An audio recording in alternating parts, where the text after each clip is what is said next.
Guys, gawa tayo ng udong.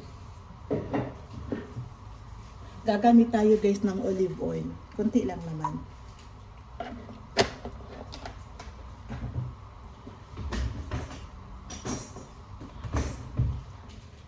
Tapos guys, magigisa tayo ng bawang. Unahin natin yung bawang.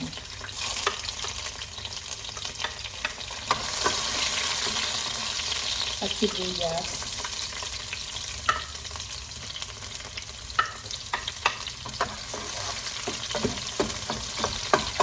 Pag nag-aroma na siya, saka na natin ilagay yung kamatis.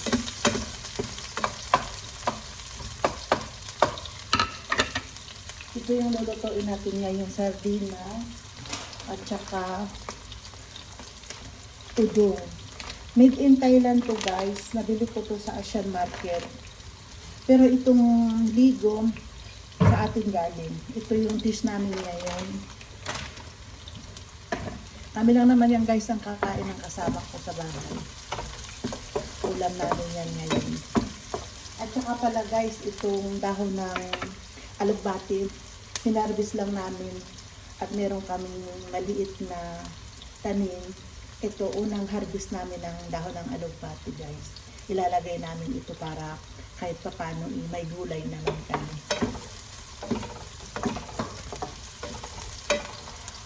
Mabango na siya guys, ilagay na natin yung kamatis.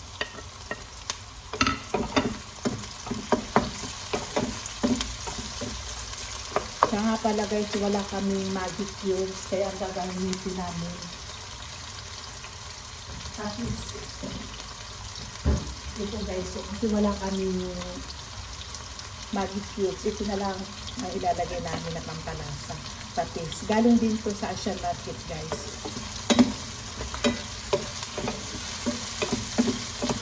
Ang bango na guys. Ang bango na. Ilagay na natin yung sardinas.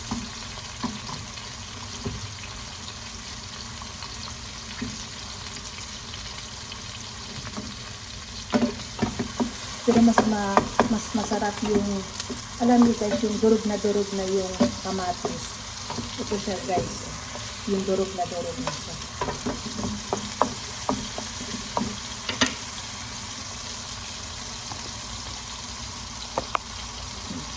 Guys, nakikita nyo guys.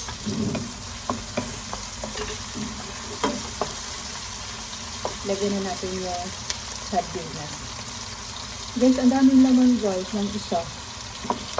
Naku, tamang-tama itlog guys. Mapaparami na naman ang kain namin nito. At lagyan ko na lang kasi sayang yung sauce galing dito. O diba guys?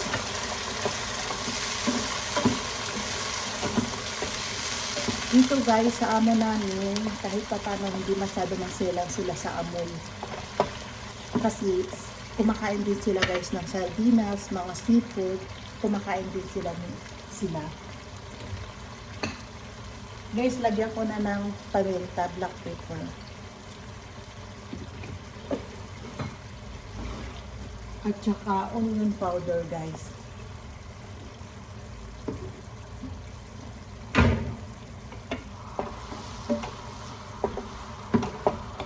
O diba guys, lagyan na natin ang patis. Hindi ko dadamihan ang patis guys, gawa ng ang udong, medyo maalat na siya, kaya konti lang. Ganyang patak lang guys. By the way guys, hindi kami gumagamit dito ng Ajinomoto, yung bitchin ba na kagaya sa atin. Hindi kami nang gumagamit. Mag-add pa ako guys ng mainit na tubig. Kasi yung udong guys, matakaw siya sa tubig. O diba guys, may ulam na tayo. Pag kumulo na siya, ilalagay ko. Hindi ko ito uubusin. Marami to guys. Yung tama lang ba sa amin.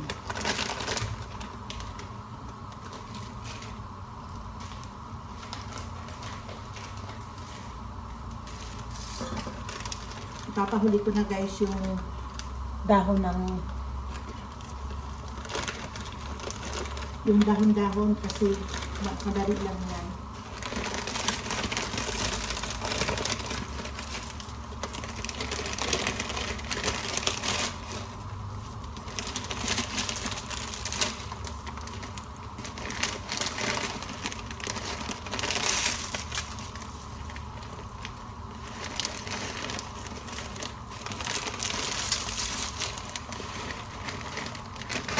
So, diba guys, meron pa kami sa susunod.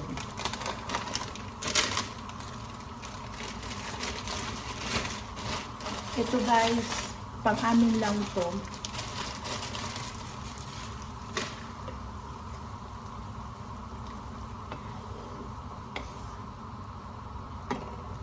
Diba guys, may iba na amo na maselan sila, hindi sila yung iba natin na kapwa Pilipina na nandito sa abroad, sa Middle East. Ang iba ng mga amo guys, almost ng mga amo dito guys, masilan sa amoy, lalo na sardinas kagaya nito. Pero sa amo namin, kahit papano guys, okay lang sa kanila. O diba guys, meron na tayong ulam.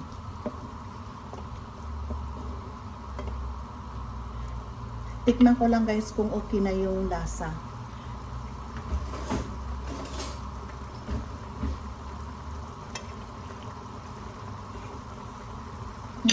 Tama na guys. Masarap na. Lalo kapag nag-add tayo ng alugbati, dahon ng alugbati, nilalong sasarap. Kunting kulo-kulo na lang guys. Luto na siya. O diba guys? Meron na tayong ulam.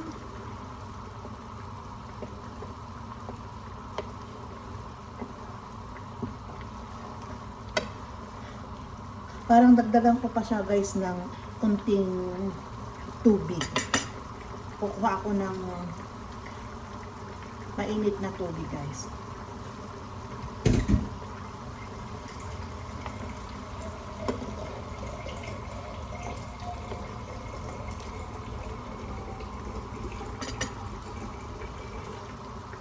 Ito siya guys. So, maligam-gam na to guys na tubig. Mag-add lang ako. Kasi yung udong, malakas siya kumain ng tubig. Kaya kailangan may sabaw ng konti guys.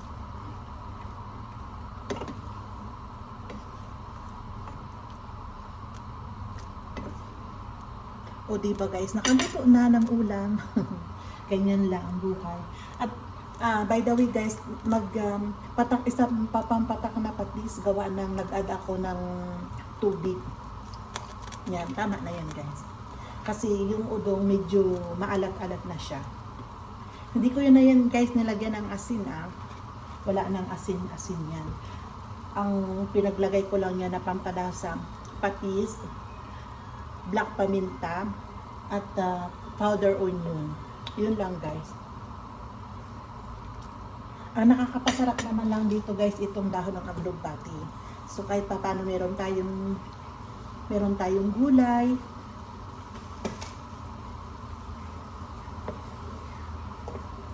Dahil tapos ng nanay.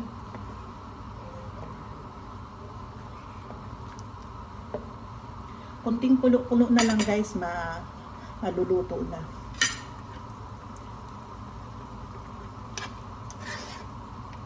O diba guys, meron na tayong ulam. Ito guys, sa susunod ko na ito lulutuin. Ito pang one day lang namin yan, pang itong araw lang ito. Ito baka next week o kung kailan naman namin lutuin. Nabili ko pala ito guys dito sa Jordan, sa Asian Market. At kasama nito, Asian Market din po guys.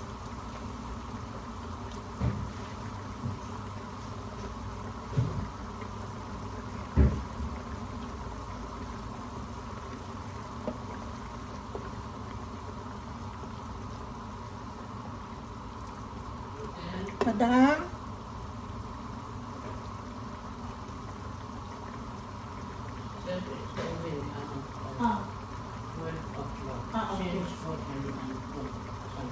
Have the sardines for me and Jody.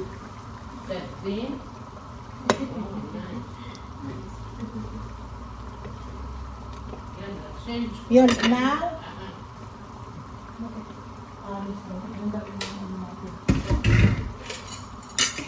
Alis ka tayo.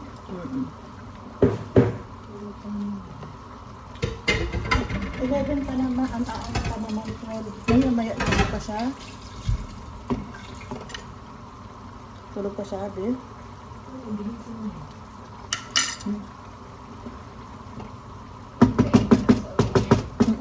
Hindi, ihanda mo yung pangmunis-munis. Guys, ilagay ko na guys at luto na yung udong.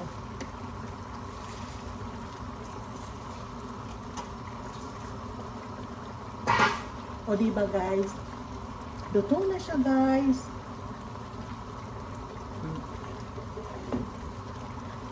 Guys, thank you for watching guys. God bless.